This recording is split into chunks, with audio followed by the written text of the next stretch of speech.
మాది కనుపూరండి. మండలం కోరుకొండ మండలం అండి. ఇలా మా ఆయన గారు చనిపోయారండి. ఆ బ్రహ్మగారు వచ్చి పరామరికి వచ్చారండి. వచ్చి మా ఇద్దరు పిల్లల్ని చూసి పెద్ద పిల్లల్ని చదివిస్తానన్నారండి. ఇలా రాజమండ్రిలో వేయమన్నారు కానీ వేయలేదండి. ఇలా ఎక్కడన్నా మీరు ఏ స్కూల్లో అన్నా చదివించుకుంటారేమో చదివించుకోమన్నారండి.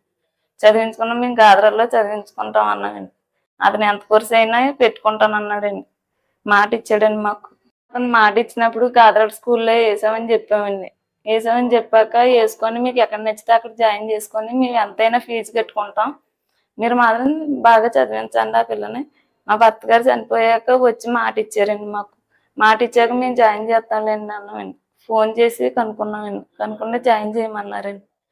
చేశాక వాళ్ళ నాన్నగారికి వాళ్ళ అమ్మగారికి అతనికి ధన్యవాదాలండి. పెంటూరి వెంకటేశ్వర గారు కూడా మా ఆయన గారు ఆ పార్టీలో తిరిగిపోయాడండి. వాళ్ళ అబ్బాయి వచ్చాయని మాట ఇచ్చాడండి మాకు. వాళ్ళ అబ్బాయికి దేవుడిలాగా వచ్చి కాపాడాడండి మమ్మల్ని. వాళ్ళ అబ్బాయికి వాళ్ళ నాన్నగారికి వాళ్ళ అమ్మగారికి రుణపడి ఉంటామండి. వాళ్ళ నాన్నగారు వాళ్ళ అందరికీనండి.